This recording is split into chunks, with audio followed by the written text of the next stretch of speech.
to episode 7 of Cascade, my Pacific Northwest layout set in Cascade Yard, which is somewhere around Malaga in Washington State and just south of Wenatchee on the Columbia River.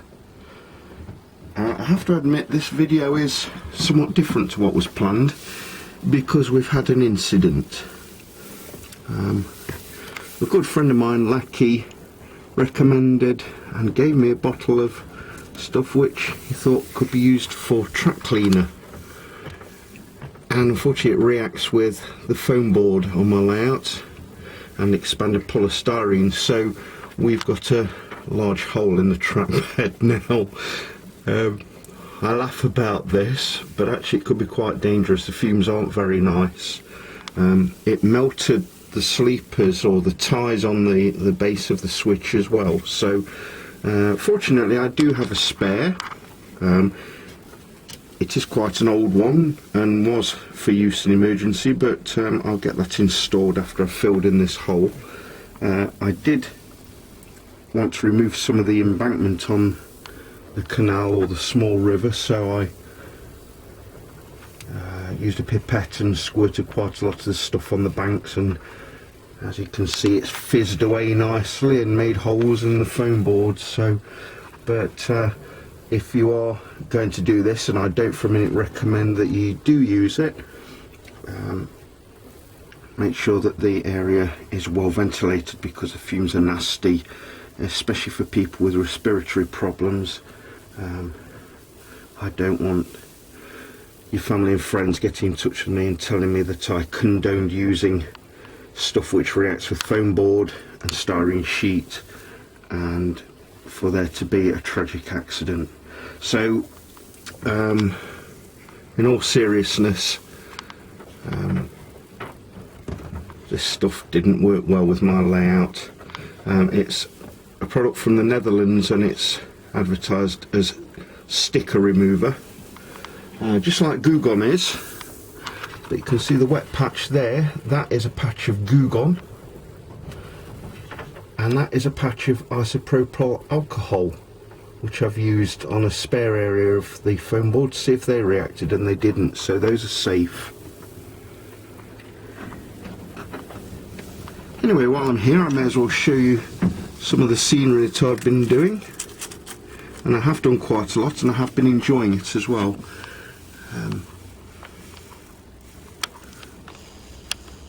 If we can get it in focus it'll be even better. Got some nice new rock work just here. As per usual I've got to fill in these gaps here,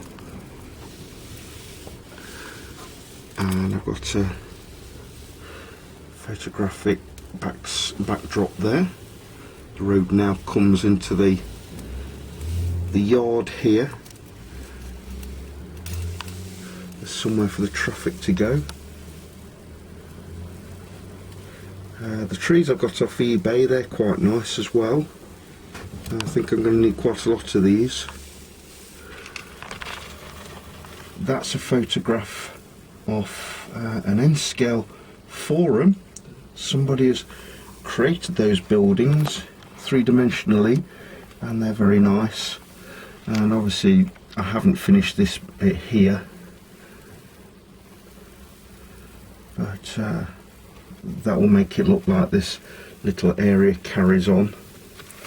I've cut down some of the roof on the gas station, and there's now only 2 pumps this side and presumably 2 pumps on the other side. Just while I'm on the subject of gas, in 1979 when the layout was originally set, there was a fuel crisis, and I don't really fancy having lines and lines of cars going into the gas station, so I'm moving the setting of the layout back to 1978 before the crisis took place, so that the road system will look a bit more quiet. Talking of the road, I've also modelled that now. Goes around the corner, over a bridge.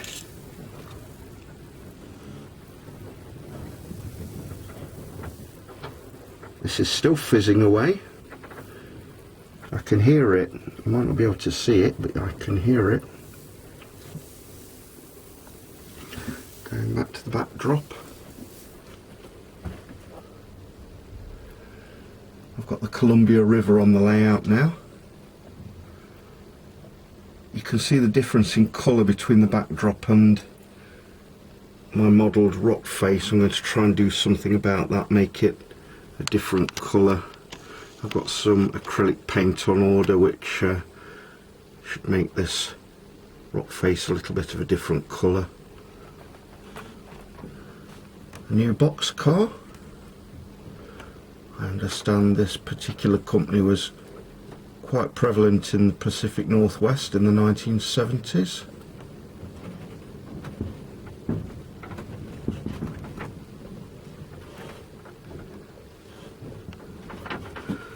A bit more grass work here.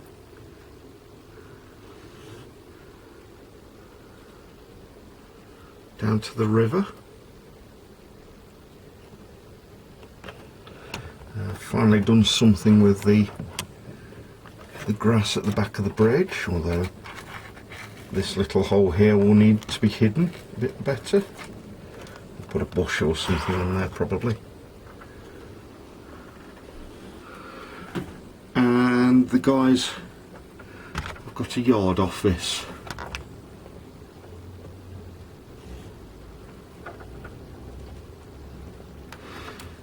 So that's it for now. I was going to do a run past,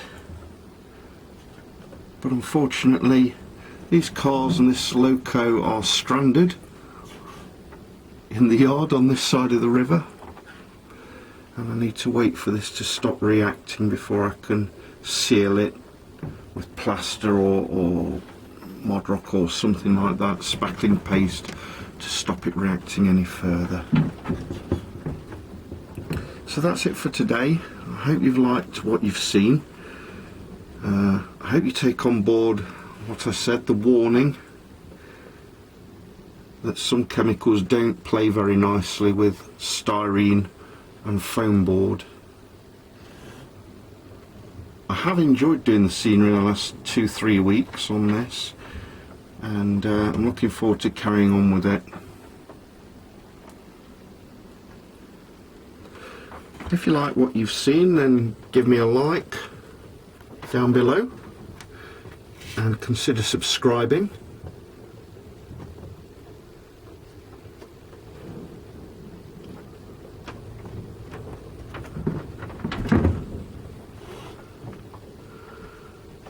Stay safe everyone, and I'll see you all very soon.